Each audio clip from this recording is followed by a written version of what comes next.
Athena, the goddess of war and wisdom. The headache of Zeus. Most gods are born as infants, crying and vulnerable. Athena was different. She was born ready for war. Her story begins with a prophecy. Zeus, the king of gods, had taken the Titaness Metis as his first wife. Metis was the embodiment of wisdom and cunning. But Gaia, the Earth Mother, warned Zeus that Metis would bear a son who would overthrow him, just as Zeus had overthrown his father Cronus. Terrified by this prophecy, Zeus decided to stop the cycle of betrayal. He tricked Metis into turning herself into a fly or a drop of water and swallowed her whole. He believed the problem was solved. It wasn't. Months later, Zeus was struck by a headache so agonizing that his immortal screams shook the firmament. The pain was unbearable. Desperate for relief, he called upon his son, Hephaestus, the smith god, to crack his skull open with a double-headed axe.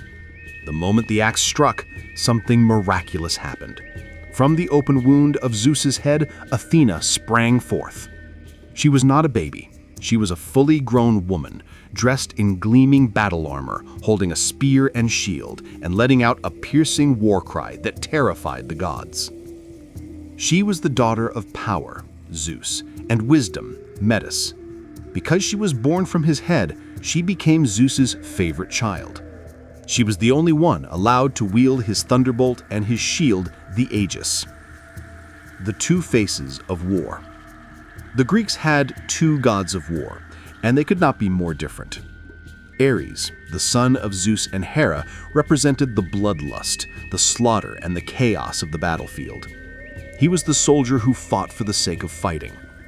Athena, on the other hand, represented strategy, discipline, and generalship. She was the commander who fought to protect the city and restore peace. While Ares was often reckless and easily defeated, Athena never lost a battle. Her approach to conflict was intellectual. She believed that victory was won before the first sword was drawn. This is why generals prayed to her for tactics, while soldiers prayed to Ares for courage. In the Iliad, during the Trojan War, these two philosophies clashed directly.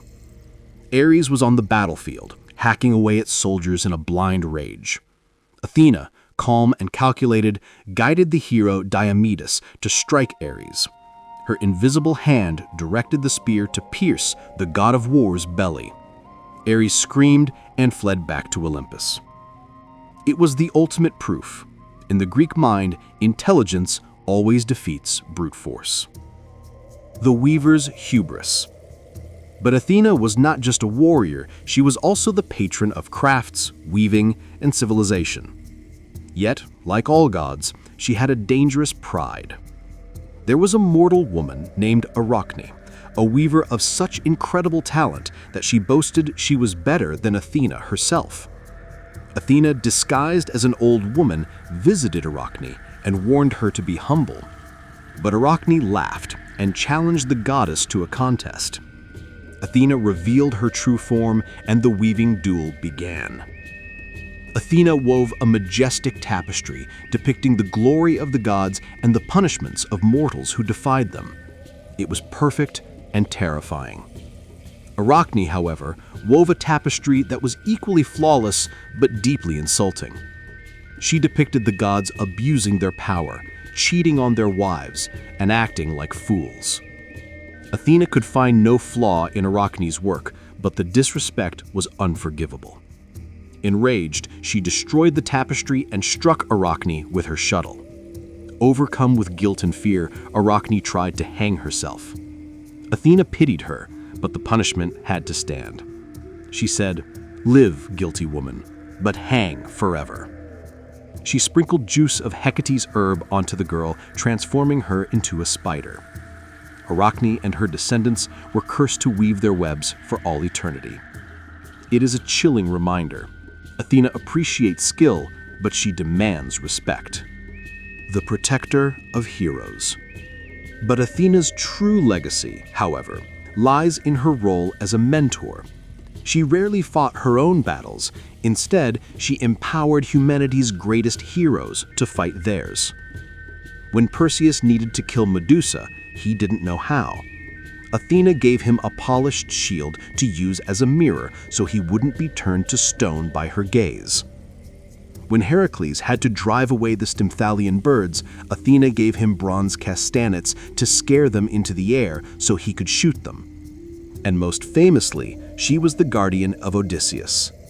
Throughout his 10-year journey home, she was the voice in his ear, the disguise that hid him, and the strategy that saved him.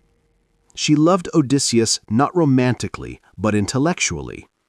She saw in him a mind that matched her own, sharp, adaptable, and resilient. Athena is the bridge between the divine and the human. She represents the part of us that thinks, plans, and creates. She is the great-eyed goddess who watches over civilization, ensuring that reason prevails over chaos. In a world full of monsters and mad gods, Athena is the cool, clear light of the mind.